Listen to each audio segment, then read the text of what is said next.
Donald and Douglas are Scottish twin engines. They're practical, peppery, and proud. They nearly always work together.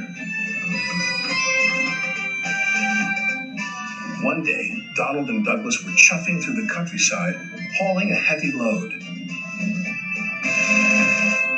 Down the line, Trevor the traction engine had been struggling with a big cartload of hay. Crossing the tracks, the cart's wheels had broken off. Then Trevor heard a whistle. "Oh no!" Trevor cried. Donald could see the cart. "Stop!" he cried. Donald's driver applied the brakes, but it was too late.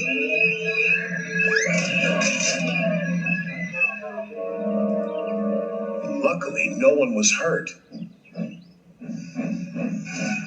"Stop being pushy," Donald snapped. "Don't call me pushy," Douglas snapped back.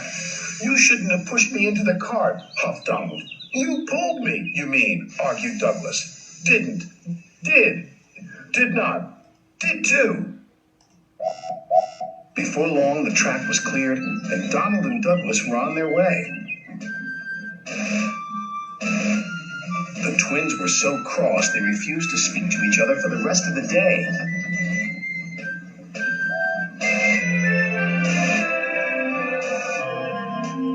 The next day, Sir Topham Hatt needed an engine to help Duck at the smelter's yards. "May I go, sir?" said Donald eagerly. "I only need one engine," said Sir Topham Hatt, "not two." "I am only one engine, sir," said Donald, "and I would like to work with Duck." Sir Topham Hatt was surprised, but agreed. Thomas was worried. "Won't you miss one another?" he asked. "I know I'd miss Annie and Clarabelle. I'll work better on my own," sniffed Douglas. "I have work to do," huffed Donald. At first, Donald enjoyed working with Duck.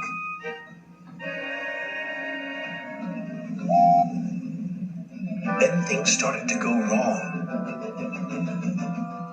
"Did you shunt those freight cars onto the other line?" Donald asked. "You said you wanted them on the other line," Duck replied. "Not that other line, the other line." Donald was cross. Douglas would have known what I meant. He huffed.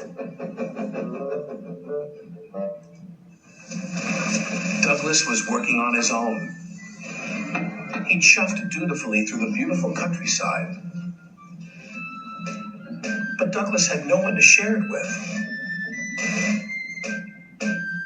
Although he tried not to, he was beginning to miss his twin.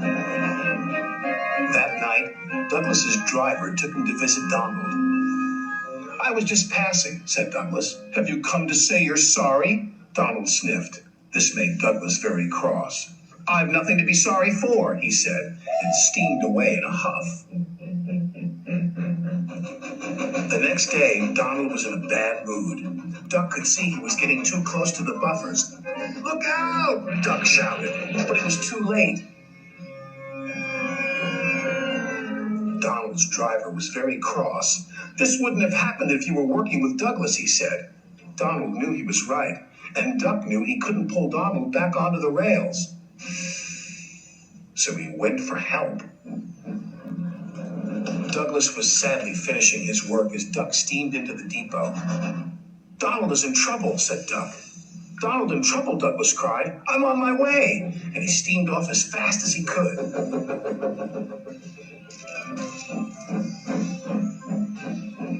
Douglas struggled and struggled. He finally pulled his twin gently back onto the tracks. He was relieved that Donald wasn't hurt. "Thank you," Donald said, "and I'm sorry." "No, I'm sorry," said Douglas. "I'm sorry," insisted Donald. "Don't argue about who's sorry," chuckled Duck. "Just be glad you're back together." And they were.